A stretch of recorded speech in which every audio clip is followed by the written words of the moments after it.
What's up, guys? It's Talon. So today we're going to be coaching an Ori player. Her name is Danny. She has a Twitch channel as well. I think it's called Danny_Lady with 2 Y's at the end. I believe is her Twitch. If you want to go follow that, she streams and whatever. But basically, we're coaching her on mid lane. She's a diamond player currently. In my opinion, this is one of the best coachings we have in terms of general overview of a lot of different mid lane concepts, especially in the lane phase. I do think if you're a mid lane player, especially a mage player, it'll be really valuable for you. So overall, I hope you guys enjoy the video. If you're interested in coaching yourself from a rank 5 sovereign autofill player, just DM me on Discord, Talon1169, or through the link in the description. It's just $15 for an hour of coaching. If you're interested in memberships as well, you get access to all of the notes from all of my coaching. So if you're interested in that, just sign up for the membership as well. It's just $5 a month for that. But either way, let's get right into the video. I hope you guys enjoy. Yeah, so usually, I don't know if you've watched any of my coaching videos before, and let me know if you ever stop seeing the screen or if something goes wrong. But basically, Also, I'll yeah. remove that stuff later in the vid. I like forgot to remove it when I was recording it, but Oh, you move it like, yeah, that's fine. yeah, I'm like deleting it here. But yeah, either way, typically I just go over like all the small details, and then you can watch back the video or whatever for all those small things, and then I write notes at the end that are like more of the bigger things that I'd rather have you kind of like think about when you're actually going into a game, and the other smaller things are more just like additional details. But yeah. Okay. Yeah, that works. And I think also, sorry, at the beginning of this vid, I forgot to focus on myself, but Yeah, it'll happen in in a sec. that's fine. What do you feel But like yeah, typically this. are? Yeah, go ahead. Sorry. Oh no, yeah, sorry. I was just gonna say this is a game that. So I've been playing with some very experienced players, and I feel like I kind of fall behind a lot in the laning phase. Yeah, you have. I see you're in master, and I know their mid is like a Pacific one trick who I'm pretty sure is like Chow or higher. Like he's pretty high. Small thing, like I said, we're pointing out all small things. You should have, instead of queuing just this, you should queue the backline minions too, because typically you want push quicker because you want to get level 2 before him. So here, both of you are making the mistake of not trying to hit these minions at all. The reason you need to hit these minions is just to get level 2 first, because it mostly matters about getting level 2 before him. Like that's the main thing for this matchup. And for most matchups, because Ari's burst damage on there is very high. Even here, I mean, just missing 1 minion. So now, like, if you'd gotten both of your first abilities on both of these back minions, you'd already be level 2, and you'd be able to easily go on him. Additionally, you should know you're going to get level 2 off this minion based on the fact that your XP bar is so close. You can walk up and auto attack this minion. You don't need to be first ability, because now that you first ability it, you don't have that to trade with him as soon as you hit level 2. So he's level 1, so you could have 2 abilities on him right now and be hard winning the trade. You could either take Charm because he's out of minions, but typically you take second ability. But either way, you'd be able to win the trade on him really hard if you do that. Instead, you kind of don't use your advantage because you waste your ability on like the minions there, and so he's just able to kind of get it for free. Gotcha. Okay. Yeah, no, that makes sense. Yeah, I'm kind of realizing a lot about getting that level 2 because I noticed that too in like your Thresh guide. That was like not something I was doing with Thresh before. That's definitely like one of the main things for lane in general. And then here also, you know how Twisted Fate works, just like about how the champion works. Curious? Probably not super well, to be honest. Okay. No. So these 3 little bars here are his passive. Every time he auto attacks, I think it's a passive on his third ability. But every time he auto attacks, 1 builds up. So like if I'll just go back here. He has 0, and then he autos. They go up. Once there's 3, his next auto attack does bonus damage. And so you walk up at him when he has 3. This is how he wants to trade you. So when you walk up at him and let him trade, it's like this next one when he builds it up. You're walking at him when he has the 3 built up, and then look how much damage that did. That's why it did so much damage to you. So you want to trade more around that passive. Like when you see it at 0, you can take the longer trades, and once it's building up, you kind of just wait till he has to auto a minion to last it. Like here, for example, he just autos it to last it. He's at 0 now, and he just used first ability. So even though you're level 2, he's level 3, 1, you can, if you want, W around here to get the movement speed. You can hit your first ability on the minion and him at the same time. You'll level up. You'll have your charm then. But you know he has no first ability, he has no passive. So to more generalize it, because obviously you're not going to play against Twisted Fate every game, you need to keep track of cooldowns, whether that's a passive cooldown or actual ability cooldowns, and you should be trading really hard here. So walking up here, for example, is really good, and you can see how like well that trade goes. And then say you were aware of the fact that you're about to get level 3, you could have even walked further, try to go for a charm or something on him. So just level advantages and keeping track of cooldowns are like the main thing so far. Okay. Yeah, that makes a lot of sense. And then also, you don't really need to go for this fruit here. You kind of saw him recalling, you know he's going to be recalling, and your goal is to recall for mana boots right now. So instead of using your first ability here, this is going to die, you know, and you just auto it. You don't need to waste that. If you just use your first ability on this wave right away, so like say you should already be walking around here, auto attack this, then just walk up at the wave because your goal is to clear it as quick as possible and recall for your mana boots. So you're just wasting a bunch of time here, and now you get stuck in lane for longer because he probably ends up trapping you here. You can't recall. Now has a better back than you, you're low mana, that type of thing. So we just have to kind of understand. Yeah, go ahead. Sorry. Oh no, sorry. I was gonna say I did feel like when I was rewatching this, I was like, oh, I fucked up something. Yeah. And even there, like you see your ability usage too, and this kind of just shows that you're not aware of your goal, and that's like the main thing is again understanding the goal of whatever you're doing in lane. For example, your goal early on again was to get the level advantage, trade around it, trade around ability cooldowns. Your goal now is to get the fuck out of here as fast as possible because you have no mana. He has better itemization than you. You're lower health. So every ability should be used on a wave or on a minion so that you can create an opportunity to recall. But when you use your first ability to try to trade with him, you're solo mana. Even if you hit everything, he's never going to die. And now this minion's, you know, being up for a lot longer. Now the next wave's coming. Now you wasted your charm on the minion that was already about to die. So now we don't have it for the next wave. Now we get stuck here where he's able to push the wave. He's going to get either a plate or he's going to just be able to roam because he's going to hit level 5 off that wave. You kind of have to understand when you need to recall, you need to make sure you're pushing that wave as quick as possible. You don't need to be wasting your time doing other things. And obviously, typically, if we have the lane priority, we want to get the recall off first. So like that's why, and again, he's a higher level player. That's why he recalled first and then ends up trapping you there, is because that's like a concept a lot of people understand. Once you're, usually after crashing the third wave, you have enough gold for mana boots, especially with Twisted Fate passive. He's going to recall for something like that, and then you're going to be stuck there clearing the wave if he was able to push it a lot quicker than you. So that's kind of something you want to start doing to your opponent as well. Does that make sense?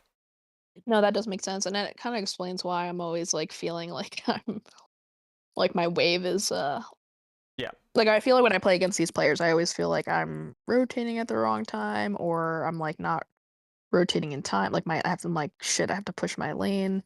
Yeah. Before they roam. Like I'm always kind of like, but I guess that makes sense. Yeah, the little things that you just mentioned. Yeah, and it depends on champion too for how you want to manage the wave. Like for example, Twisted Fate obviously is going to try to roam as much as possible. And so even here when he ulted there, he had your wave, he pushed your wave. So you didn't get a single thing, you didn't deny him, you didn't get a plate, you didn't deny him any gold. He got everything out of the roam. And then look when you roamed. You roamed when a wave is directly on mid right.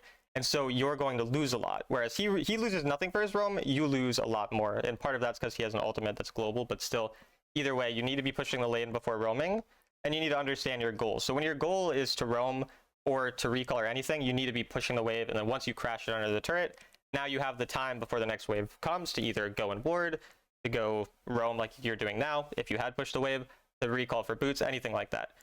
But when you're playing for lane dominance, like you're playing to just destroy him, that's when you can keep the wave more on your side of the map and just trade every time he goes for a last hit, keep a freeze on him. So champions like Syndra, for example, or Orianna, if you feel like you're dominating lane and you think you can continue to like create a solo kill opportunity or something like that, or punish them, or maybe you just don't think you have a roam opportunity, that's when you want to keep the wave more on your side of the map and just slowly poke them out and kind of trade with them, that type of thing. Gotcha. Okay. Because yeah, I think he's getting like 2 plates here. So now he's gonna be up 5 to 700 gold on you right now. Partially because of his passive, but yeah. Oh, actually, he does melt turrets. So maybe he has demolish, but I'm surprised. Oh my god! Wow. But yeah, either way, you can kind of see that's what happens when we let our wave. Yeah, that was a horrible roam. Oh my god. Yeah, and that's a common thing that a lot of people do. It's just again, push the wave, then pretty much make your decision or make your play. That's almost always the best opportunity or the best thing to do. The only time that kind of differs is either if you see like a really free kill that's pretty easy to go for, or maybe if an objective spawning and you feel like you need to be there immediately. So obviously every once in a while, but you can see here again, you're even looking for a roam when the wave is coming. And even though obviously you end up going right back, you can kind of see it's in your mind that you're looking for the roam when you shouldn't even be thinking about it until you push the wave. You need to be pretty much basing all of your decisions based on the wave state. And again, just simple thing, you've done this now 3 times. You're using your first ability on 2 minions, you could be using it on 4, you're going to push it way faster. That's going to help you be able to recall faster. Now he's going to have, like if he wanted, he could even ult here and get you stuck in lane if he felt like it. He might even be able to stop your recall anyway, because you can just see how much longer it kind of takes. So. Okay, yeah, that makes sense. Yeah, I'm probably using the Q on like not enough minions. Yeah, and here you should have. That makes a lot of sense. You also should have tried to recall quicker, because I'm pretty sure you probably have 1,000 gold to spend, and the objectives about a spend are about a spawn. So right after you push that wave, you had enough time to recall, and you would be slightly late, but you'd be a lot more valuable for the fight. So you kind of need to be aware of when an objective spawning and crash the wave, then recall spend your gold usually about 30 seconds before an objective if you can. And then, and anytime you have questions or if I'm going too fast, just let me know. But yeah, you can go watch back the video anyway. Okay. But yeah, you can stop me whenever. So another thing is when he does roam, because sometimes you're just losing lane, or sometimes Twist of Fate has a global ultimate, whatever. There's a lot of reasons why you might not be able to roam. Instead of trying to match the roam really, really late, unless you see really free kills, but they're all basically full health here apart from Xin Zhao, just push the wave quick. Because what you can do now, and you eventually go back and do it, but like again, it's about the awareness, the quickness of it, where you could be on this wave 3-4 seconds ago, and you're going to do it. It's not really the end of the world, but just that like quicker understanding of, okay, he roamed, I'm just going to punish him by getting the wave in. Because now if you get the wave in really quick, he loses that wave, so at least you deny him. A wave is worth about 200 gold. A kill is 300. So say he roams, he gets 300 gold. You deny him 200, and then now you create an opportunity where he has to go back here. You can go and roam on the other side of the map. That's a perfectly fine trade. So like you're okay with maybe going down a little bit in a situation like that to deny him gold. But if you try to match his roam, then you're basically guaranteeing that you're going to go down a lot more gold most of the time, unless you happen to get like a really nice kill. And it only takes about 5 extra seconds to do that, and then you can go match his roam anyways afterwards. At this point, I think your Varus goes mid, so it's fine to switch lanes kind of, especially since you're weaker at this point, and it's good to just stay on the side or something. Ideally, Senna would have gone other side, like, or gone mid with your teammate, but fine.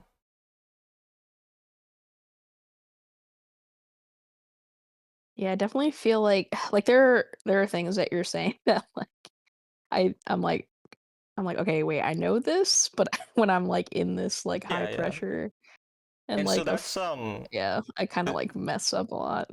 The way to get better at that, because that I mean that happens to all of us. I do a lot of dumb things still that I, even though I know them or whatever. But the best way to kind of go about building those habits, and we'll write the notes out.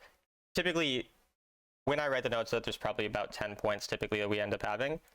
Choose about 1 or 2 of those things, like highlight them specifically, and just maybe look at them either one time before you start playing, or maybe before every game, look at them. Just those 1 or 2 things that you highlighted.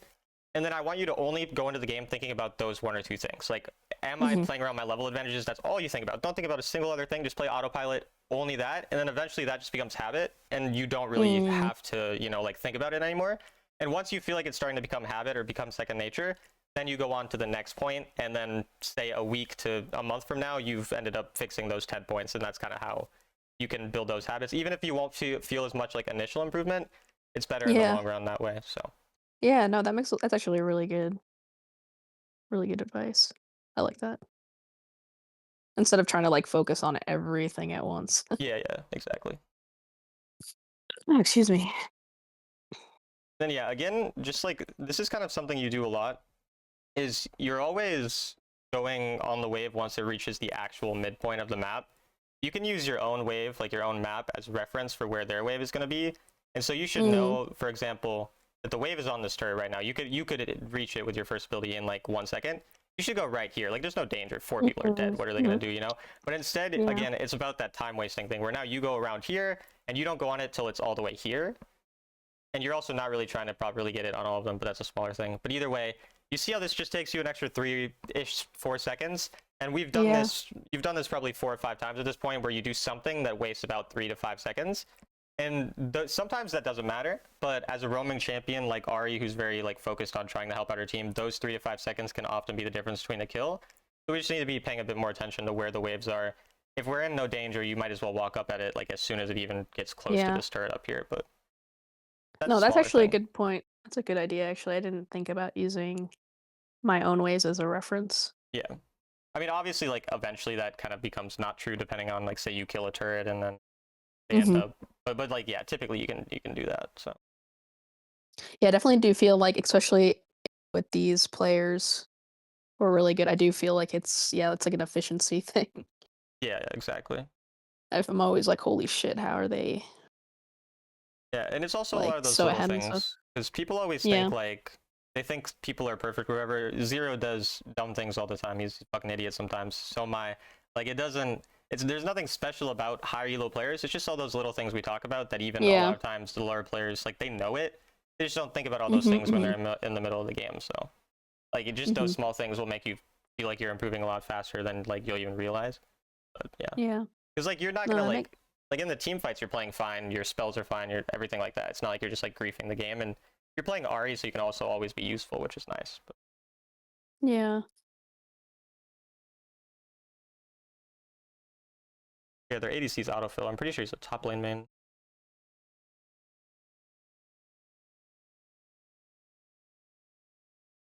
And yeah, I mean, at this point, your team is actually still winning. So, I mean, your goal is pretty straightforward. It's just go on whoever the I don't know who has the most gold, but either go on Zeri or Twisted Fate most likely, because you don't really do that much if you engage on Zen most of the time, and kind of same with Darius. So you should pretty much just be looking to find angles for that at any point. Are you buying an item, or maybe you have?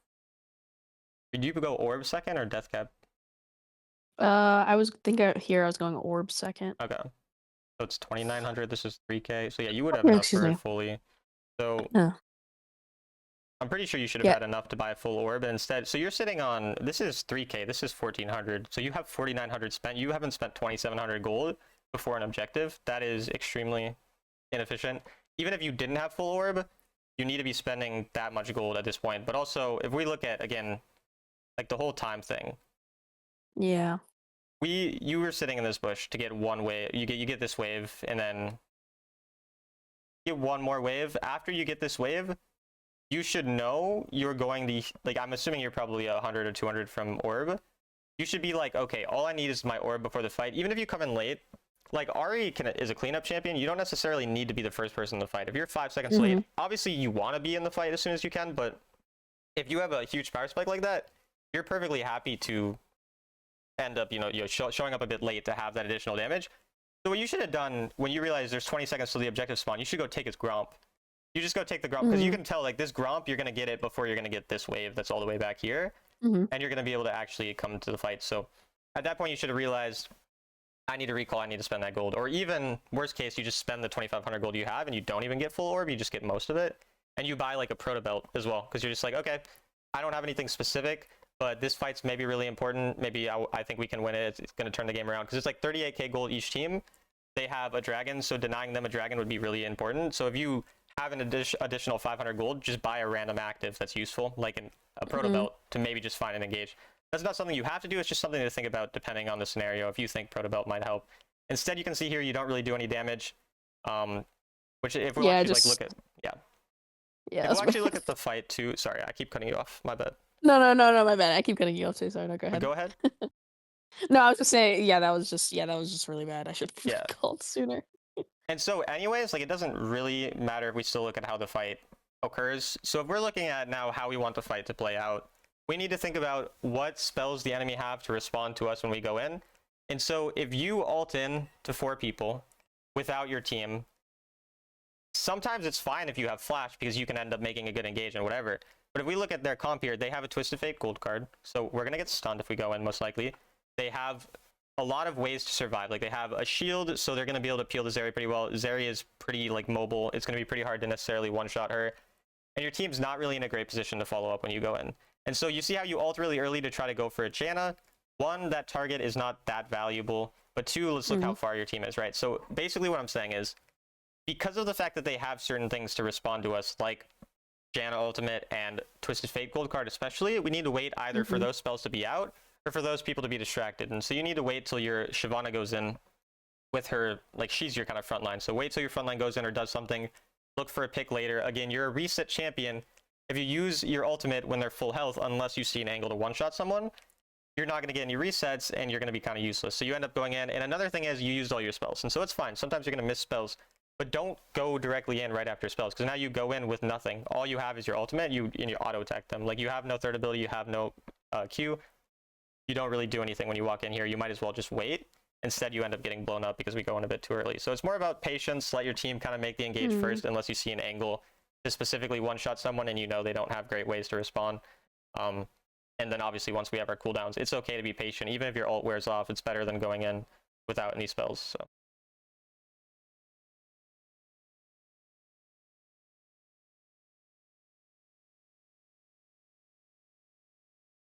Because she is, like you said, just said, like, a reset champ. Yeah.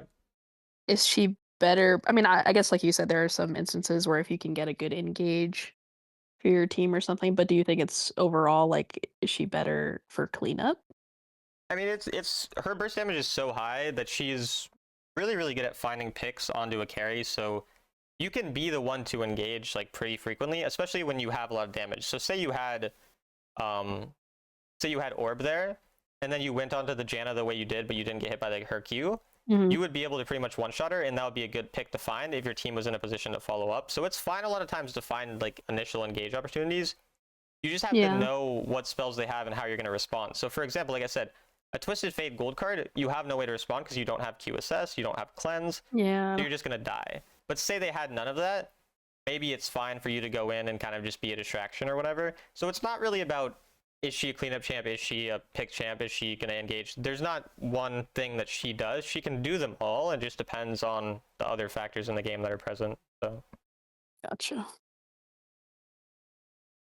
yeah, okay, you find both scoreboards, so that's good. So yeah, if we're looking at it, at this point, you also really need to pay attention to QSSs and cleanses Mhm. if you are Ari, for obvious reasons.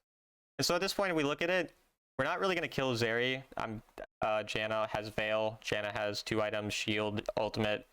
We should never target Zeri in a fight. At this point, we should probably target Janna most of the time, or maybe Twisted Fate. But like those are the 2 people who can actually die. So pretty much every time that we go into a fight, Mhm. should be ulting onto one of those 2 people, unless we see like, again, obviously the game's always going to change. Sometimes you randomly see an opportunity to one-shot Zeri and she's inting, then okay, go for it. But typically, and I'm assuming we just lose here because they got Baron. So yeah, there's probably not really much to talk about. So Yeah, yeah, I think yeah. we'll go over the other game and then we'll write out the notes and stuff like that. So it's a lot longer one. Yeah, this one's longer. I forget what this one was. Oh, this one I was up against a collie. I think, yeah, probably similar here. I feel like I, like, was behind. I think Yeah. this game I got behind pretty early. Difference is we're in a Oh, melee excuse or me. range I versus know. melee this time. So take exhaust. I think phase rush is good here too. Do you ever change phase rush or use same every time? I've tried Comet sometimes into, like, a Syndra. That's maybe, like, the most I'll do, like, sometimes I'll switch to Comet. Aside from that, I mostly do Phase Rush. Yeah, I mean, I like phase rush too. It's more of a preference thing, but there's so many runes you can go, so it's just Yeah. you know if you're trying them out. But here again, so you're range versus melee. Do you what is Akali's strongest point in lane? Do you know like your strongest points What's a in lane? Collie's what? Sorry? What are Akali's strongest levels in lane? Uh, would it be level 2 when she has the shuriken? Yes, yeah, level 2. And level 1, she's basically useless because she either has her first Yeah, ability, she which just has has or very low range, or she takes her third ability, which is sometimes what some Akali one tricks will do in certain matchups. They might Mhm. take their third ability, but if they do that, that means she doesn't hit her power spike to level 3 because then she can't get Q and W Mm. until level 3. So either way, you're happy. Level 1, and then let's look what you do. Right, again, this is her weak point, and you let her get to her strong point for free. You let her Q wave completely for Mhm. free. You didn't even auto attack her for that. So you should be where basically if we flip this, right, this should be you and she should be here, like, you know, but up Mhm. here. So you're really scared despite having the advantage here, so you kind of have to understand when your advantage is. And so again, even auto attacking this doesn't make sense because you want the wave pushing into you at the start Mm. into range versus melee because then they get stuck around here level 2 and you have really easy opportunity to poke. So when she went up for this auto attack, you need to auto her and Q as well. You should probably auto and Q, Mhm. stuff like that. And then she should be 60% HP by the time you hit your level. And again, you Q, you don't auto. You need to be squeezing in a lot more autos early here. Even if she ends up landing spells on you, that's just kind of a thing you have to practice with spacing. And obviously the phase rush does help for kiting. Again, she walks up for a Q. What else is she going to do? Like, if we just look at the body language here, there's no reason for Akali to walk up in this position unless she's trying to hit these minions. So Mhm. even if you are like scared of say her hitting you or whatever, you know she wants to hit the minions, and so you can go over here if you want, and then she either has to choose between you or the minions, and you're happy about that too. So making her have to choose instead of standing behind them means that like now if you walk up to auto her, you are gonna get hit. But if you're over here, she has to choose between you or the minions. It's a lot more effective for these I early see. matchups. So Yeah, instead of, like, hiding behind yeah. the thing that she's hitting. That makes sense. And then yeah, again, it's mostly just the fear which sometimes happens to, I notice, like players who are playing in higher ranks than they're used to, like initially. Like when I would play with Senna, for example, sometimes he would be kind of like scared of things initially. And I just have to tell people like that, like play how you would actually play when you're playing against someone you think is whatever rank you're usually used to playing in, Yeah. because you're not going to improve if you're playing scared and just trying to get carried or whatever, which to me this is kind Yeah. of how this type of playstyle is, and whether it's just how you always would play or not, I don't know. But either way, again, you're not even autoing, you're just assuming they know something you don't for some reason. But all he has is second ability and first ability right now, and you're again about to level up, and you, when you're playing into a call, you still want to try to get her to use her second ability. You want to like walk up here, auto attack, pressure her, and then as soon as she uses her second ability, just run away. Like, don't even walk near it. But now you know it's on cooldown. It's a long cooldown. I don't know how long, but definitely like 15 seconds or longer. So as soon as that spells out now, right when that's gone, you start being really aggressive again, is what you should be doing. You should be trying to auto her. So like you do here, this is perfect. This is exactly what you should be doing once something like this happens. And then now, what do you want? Do you know what you should be doing within the next, like, what's the goal of your next wave? Be to like push it as hard as I can Yeah, why? so that I can recall. Yeah, exactly. Because you're now going to have enough gold for mana boots. So that's the only purpose now. And so we should hope that every ability, every auto attack is now being used on minions and being used as frequently as possible. Instead, what do we And do? that's We not what I'm freeze. doing. Yeah, and Yeah, so we not what I'm doing. understand. And even you can answer the question correct when I ask you it. Yeah. So you're aware of it. It's just these things we don't actually ask ourselves during the game. Because you're also low mana, so you Yeah. don't really have anything. And you Yeah, even I'm like waste your getting third very ability low too. mana. You know, you use your third ability for no reason, which makes it a lot harder to push as fast, and now you kind of get stuck here. I think it's fine because your jungle's here, you can probably just recall, but again, you go for this. You didn't really need to go for this because you could just recall, you'd be fine. If you want to help him, I guess it's kind of fine since he ends up fighting here, so I don't mind helping him, but I think I do waste my someone mentioned that when I was streaming. I think I use my shield way too much on Oriana. I yeah. don't know why I do. I like spam it a lot. And I don't know if in the last game if I was like using my W too much as well. I feel like I was spamming it just like to like, get around the map. I mean, I didn't notice too many problems with that. I don't play like a ton of Ari, but it looked pretty fine to me in terms of how you used that. It was Okay. more how, like, when we used our spells was more the issue, as in like Yeah. not using them or leveling up, or using them not efficiently to hit minions, or using them on a champion when the only goal is to recall. So, I mean, in general, like a lot of these things I'm telling you, they're all unique situations. And again, you could watch Yeah, back. yeah, for sure. You can watch back the thing to figure out these unique situations as I described them. But like the general thing to take away is you need to ask yourself, what is my goal each time a wave is coming? Then you need to understand, is my goal to roam? If my goal is to roam, I'm going to push it as fast as possible, and I'm going to roam until a new wave is about to come. If my goal is to recall, I'm also going to push it as fast as possible. But if my goal is to solo kill him, well, then I'm going to try to freeze on him, and I'm going to punish him every time he goes for a last hit because I know I have a solo kill opportunity. Whereas here again, you can kind of see it's the same thing as last game too. You're roaming when a wave is this far, and so you wanted to roam as soon as you push the wave. That's fine, right? You push this wave, you have an opportunity to do something. Do something. Typically, something I'd like to do is go ward a camp when I can, when I'm doing this type of thing, like after I push. That's fine though. You go and roam, you look, you see, does anything happen? Okay, that's fine. I'm fine. I'm looking. Okay, this is an Ezreal with third ability, and a Seraphine probably has ultimate up. You don't know for sure, and they have full health. Am I really gonna make that much happen with my Shyvana, who also has camps that she should be farming anyway? Not really. And so it's fine. Like, you go here, and it's fine. But then the problem is you come even further when there's no real opportunity. Like, again, I'm fine with you hovering, seeing, but if nothing happens, you go back because now the wave is coming. But now you're wasting too much time, and that's where kind of the issue comes from. So Gotcha. And also, like, so, like, earlier Shyvana died. I'm assuming that's because I didn't, like, recall. I didn't push the wave fast enough because I feel like my wave was pushed in, and then Shyvana, yeah, she got caught out when she was getting her scuttle. I It was mean, like my I don't yeah, know for sure, it makes but it easier for a collie, but it's also not entirely your fault that she got caught. Also, I randomly feel like I might not be recording. Okay, I am. I always have this random feeling that I'm not recording all the time. I don't know why. no, it's okay. It's like understandable paranoia. It's happened before, and then I had like one time someone paid me to coach them, but they wanted me to just go over the videos and not do it live. And I Yeah. recorded like an hour and a half of it, and then I wasn't recording, so I had to do it all again. And yeah, so I'm scarred. Oh But gosh. Yeah, that's it's not fun.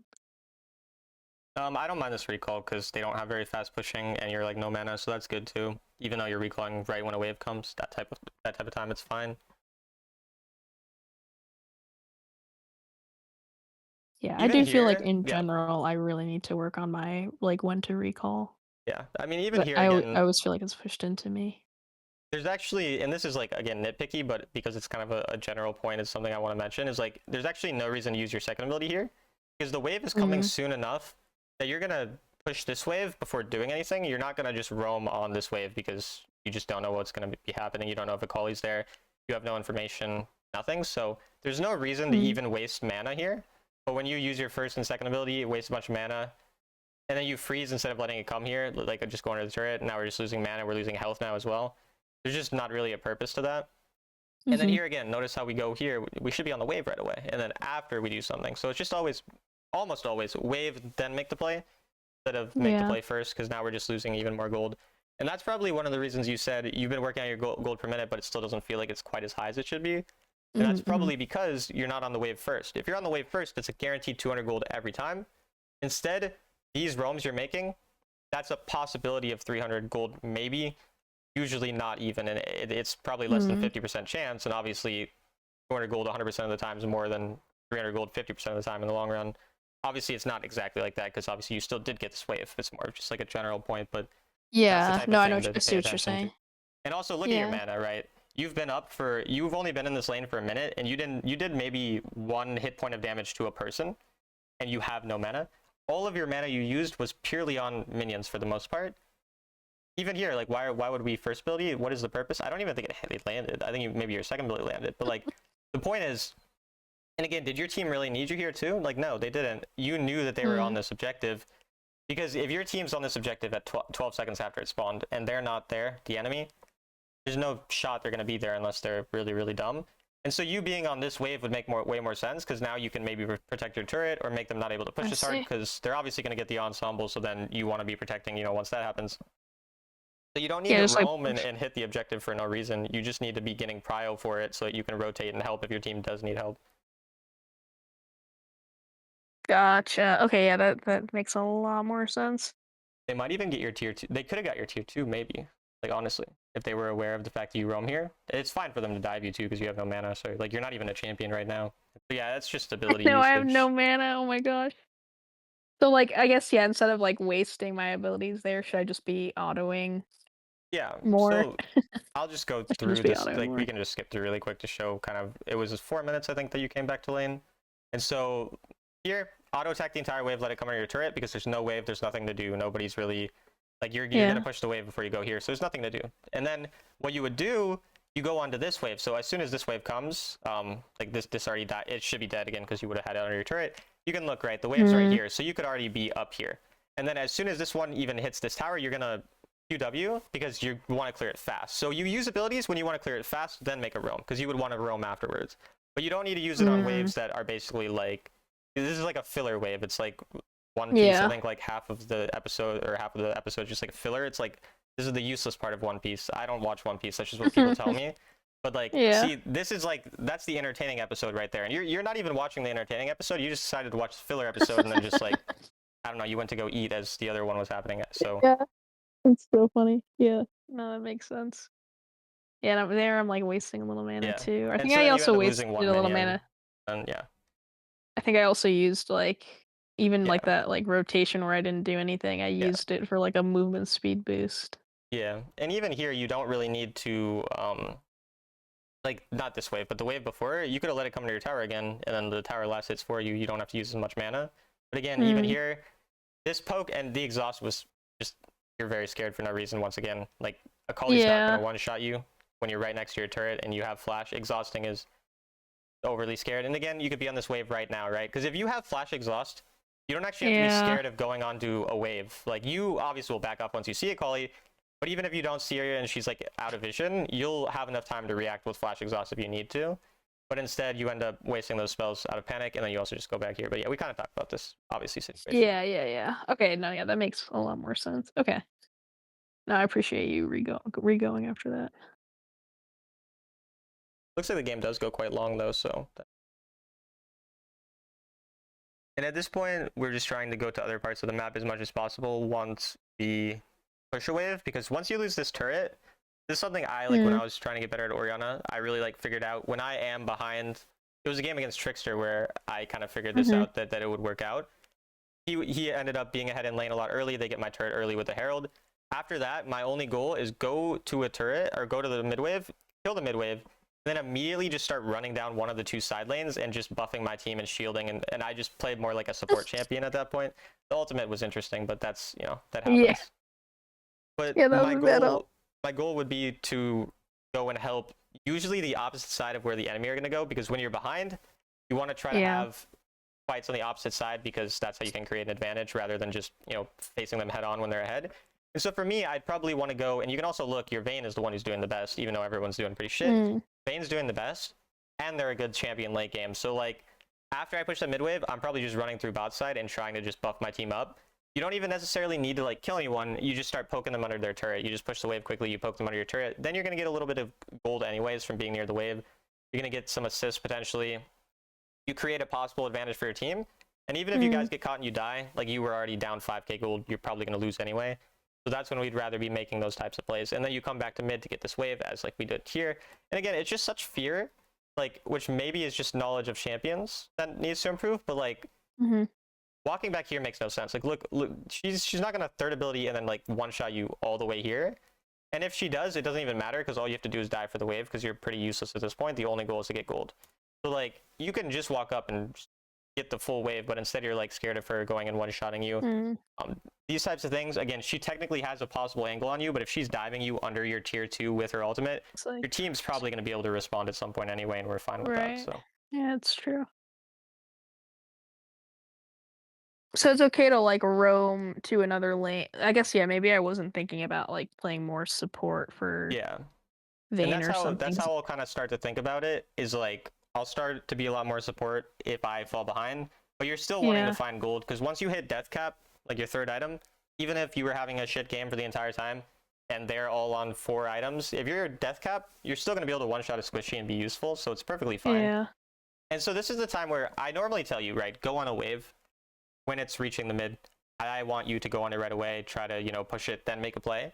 But when you're behind, this kind of agency is not, you know, a luxury you have. And so now the goal is kind of to utilize the fact that a wave is going to draw someone to, you know, the mid, to create an advantage somewhere else. So there's gold bounties on this turret, for example. So this good turret becomes much more valuable. So something you can do here, again, it's really dangerous to walk up against an assassin on a mid wave when you have no turret. Usually the turret is kind of your savior. So now that you don't have it, assassin's ahead of you. There's also Lee Sin who could burst you. You don't really have vision of all this. This is the type of wave where I'll give this wave up and go through top side now to go on Camille, because Camille can also ult someone, then I E and then ult Camille. A lot of free damage, whatever. And by the time that the enemy respond to this wave, it'll start pushing into your turret. And then once it comes more around this area, that's when you clear it. Because if you clear it up here, it's really dangerous, right? So yeah. And then you can kind of see how you have to go back and forth, and then it actually does happen. We just end up probably dying. Yeah, I think I die here. And so we can kind of see that that's the type of thing that will happen into assassins. It depends on the scenario, obviously, but that's definitely something to think about. Like, you don't have to really go on the mid wave if you've lost your turret a lot of the times until it's coming closer to you, because unless you have your team there to protect you, or you have vision of, you know, the assassins or whatever. But and playing around gold bounties is important. So even here, I don't want you going dragon. I want you going topside, which then we see we go here, because we're down 5k gold. We shouldn't win the fight. You know, sometimes random things happen, but I'd rather play for this gold bounty, try to get this gold here, and then come back a little bit, because you also have a dragon. You don't really have to worry about Elder Dragon, or Soul rather. So like, you're fine until Elder spawns, basically. So your only goal before Soul spawns, maybe either help your team if you see free angles, or just get death cap. Like, that's really all we're trying to do. Because then if you get death cap, you can potentially carry the Elder fight. These earlier fights, they don't really matter. We'd rather just be strong for when the game stalls out. And you can kind of see you eventually go here. So if we just had this like quicker, you know, this in our mind quicker, you actually probably get the kill on this Yasuo here.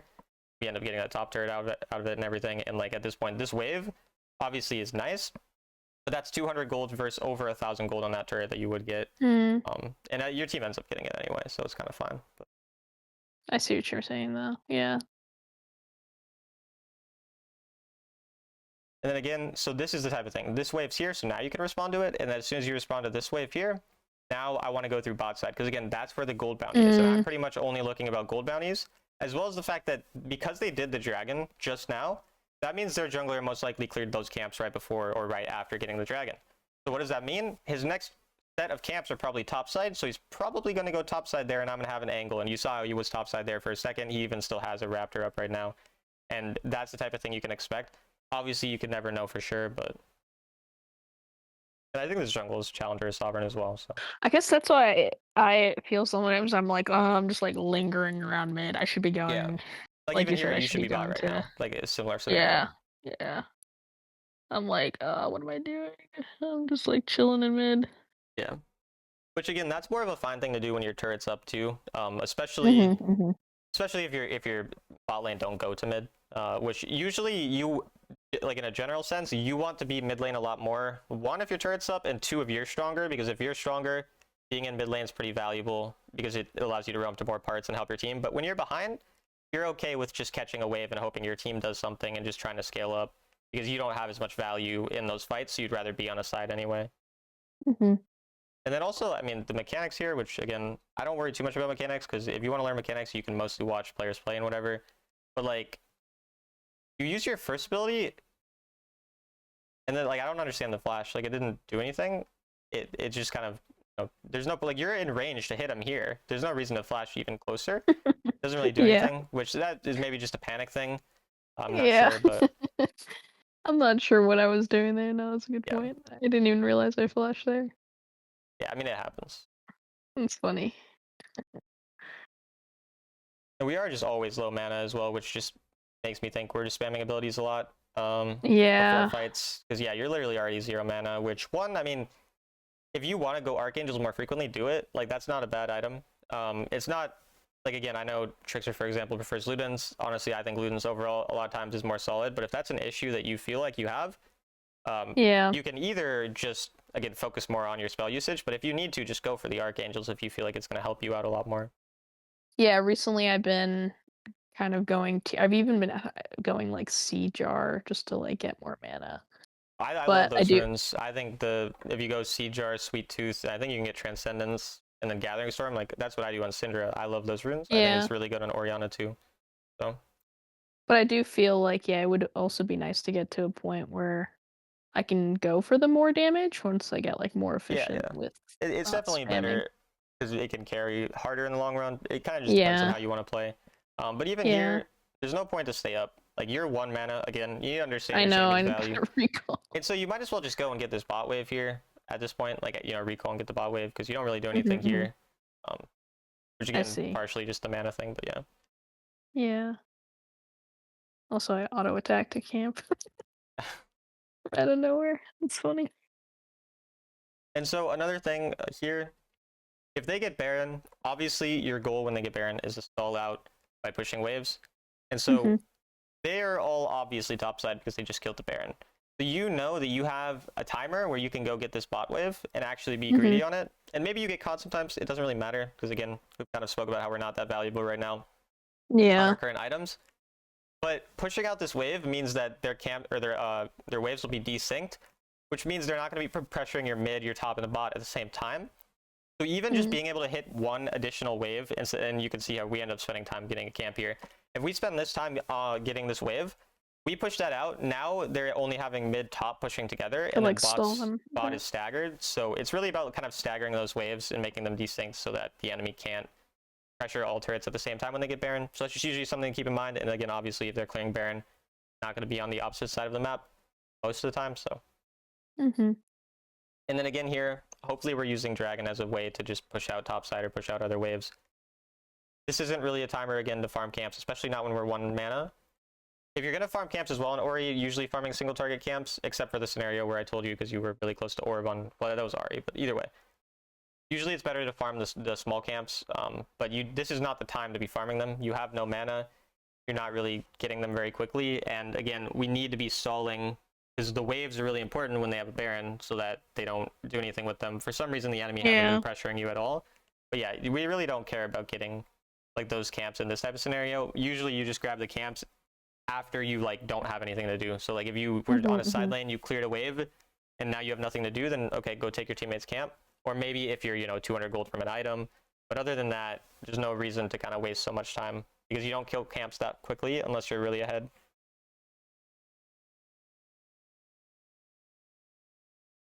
I still don't know how this game goes under 10 minutes. I guess Oriana wave clear is pretty insane late. So. Is this what Trickster does, by the way? Does he go death cap second? I never really paid attention to what he does. I guess I don't know what he's doing recently, but I know like one of the builds I kind of stole from him Yeah. was it was like you build tier and then you go Ludens.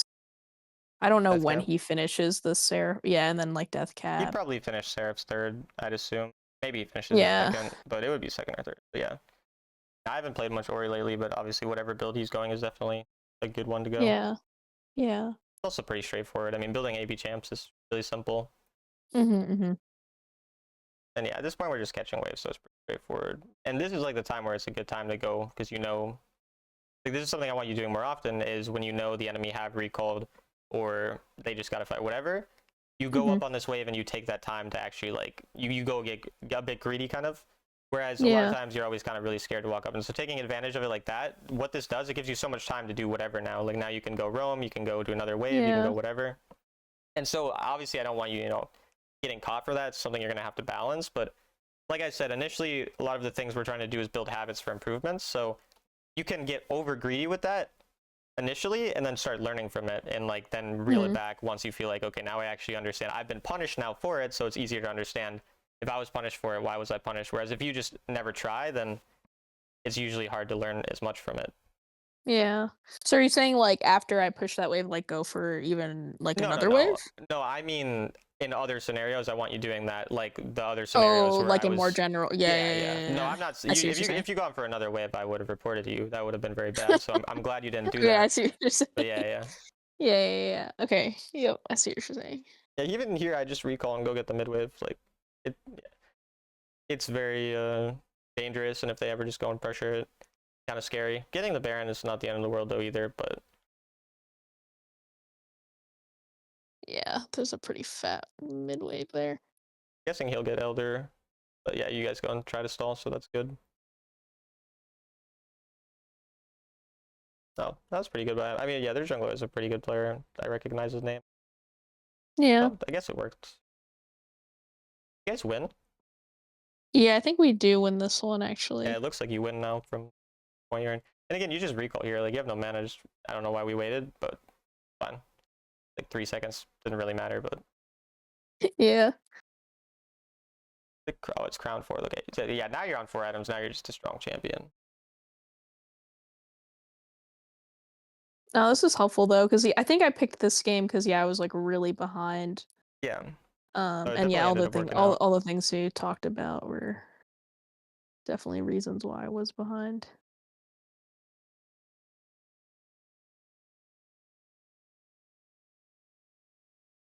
Yeah, I want to get to the point where like I'm like helping, like I'm carrying more in the early game as opposed to like.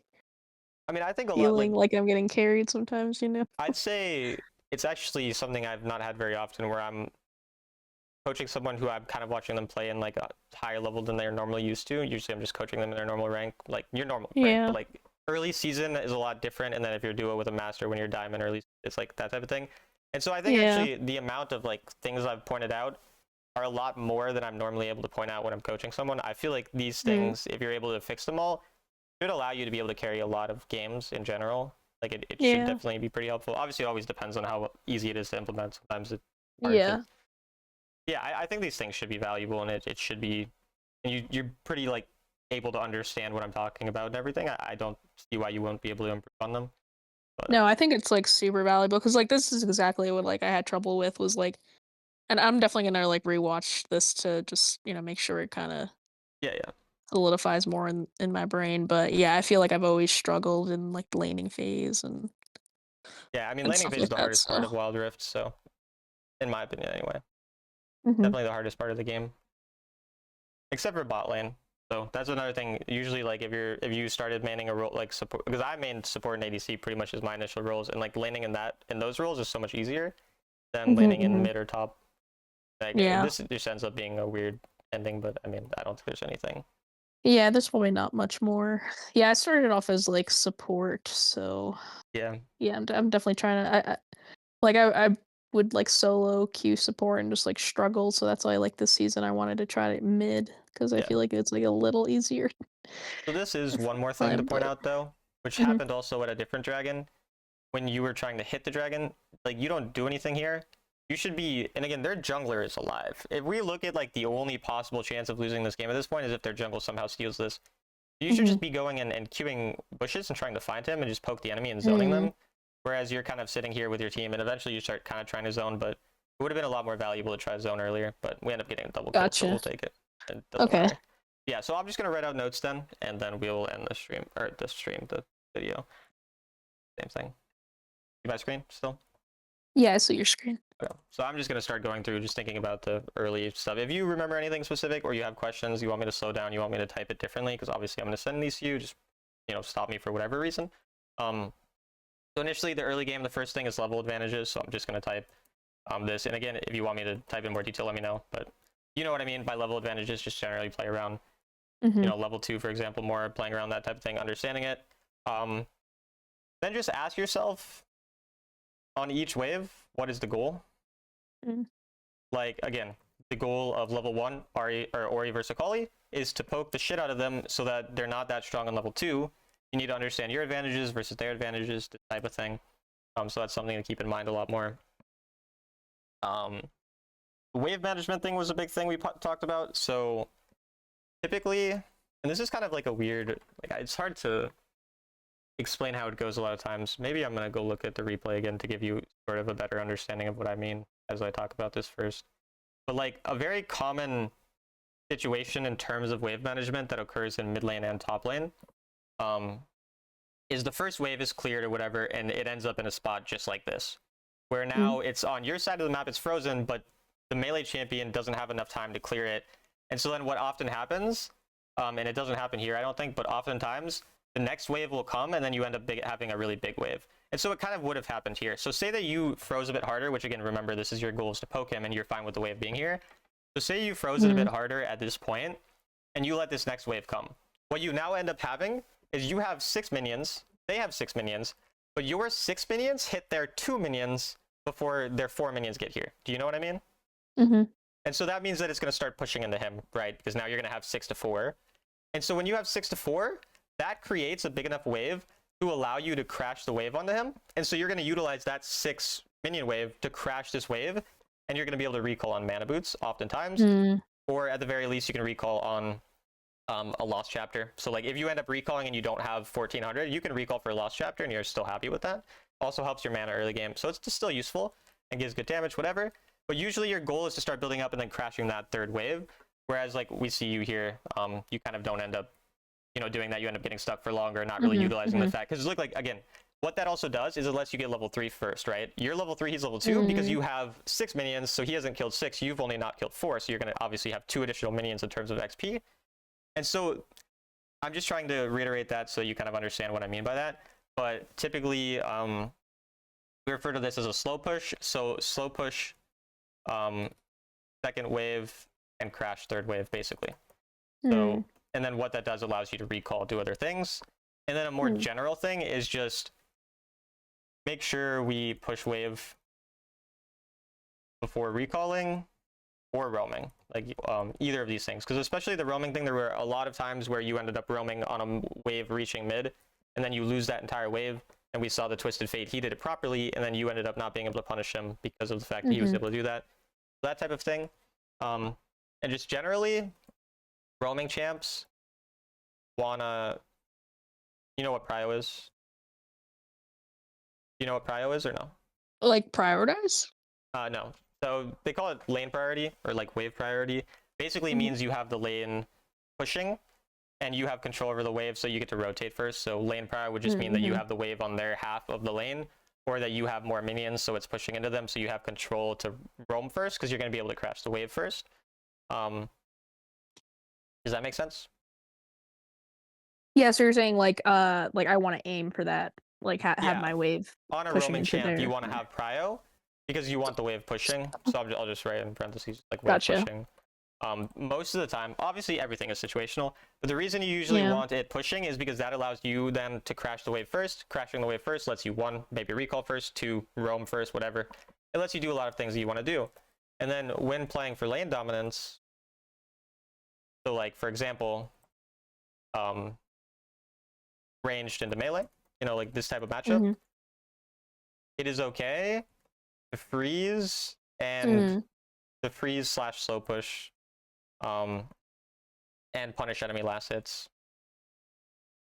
And then just did all right. Also, just as a general thing, punish last hits more because a lot of times they Mhm. walk up for last hits, and you didn't really punish that. So, but yeah, I don't know if you watched my wave management video, so I don't know if you know what I mean by like freeze and slow push and these types of things. If that doesn't make sense, let me know. I can explain it. But otherwise, I think those are probably the main or the last early game thing. Just in general is, well, it's like about the mana usage, right? So I Yeah. guess I'll just write. Having abilities. Yeah, I'll just write mana usage, and we talked more about that, so I think you kind of understand what I mean by that. Then make sure recall and spend gold roughly 30 seconds before objective. If close to item, and greet a wave. Like for example, that RE time where you were on orb, but you didn't recall for orb. Mm-hmm. So in Yeah. that type of situation, you could end up getting greedy or maybe grabbing the Gromp like we said. And then maybe even if you're a little late, you're going to be way more useful in the fight. Then target priority in fights, keep track of how enemy can respond and how you will respond. So obviously that's very vague, but what I mean by that is like they're going to respond with a QSS if you charm them. You can respond with your own QSS to like a Twist of Fate gold card. If you don't have QSS, then you kind of got to wait for that spell to be out. So like you kind of need to determine how dangerous are certain enemy responses to me. Can I ignore those? Do I have to wait for them to be out? Do I have a response to them, whether it's an ability, whatever, that type of thing? Does that make sense? Yeah. Yep. Okay. Yeah, that was like that. Yeah, like that scenario you brought up of like Janna with Veil, Yeah, Zeri with QSS. Yep. exactly. Yeah. So yeah, I'm trying to think. Those are a lot of the main things we spoke about. Then once you fall behind, so once behind on Ori, and give up a mid wave to play for a side lane advantage. This is like Mm-hmm. especially useful when you're really behind and you don't really have much. Like you think if you just wait, nothing's gonna happen. You're gonna lose. That's how you're feeling like the game's probably gonna go.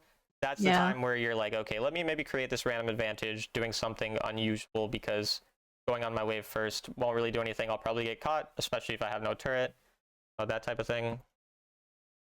Yeah, I think I'm trying to think. Any other specific things you remember us talking about, or questions you have, or anything like that? I feel like you covered most of it. Yeah, I'm trying to think. Yeah, I think that like number 11. Yeah, Yeah, just like even though there's people in their lanes, like it's okay to like yeah. Especially rotate to when you them. are Yeah. behind and you're When I'm trying to be behind, more yeah. supportive. Yeah. Um, Yeah. I'm trying to think if there was anything else.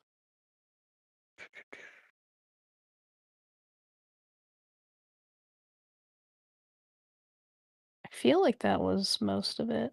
yeah, and I mean, you said you're gonna watch it back anyway, so you can always write Yeah. down your own thing if you see something else. So I'm just gonna Yeah. send these notes to you then, and yeah, see you later.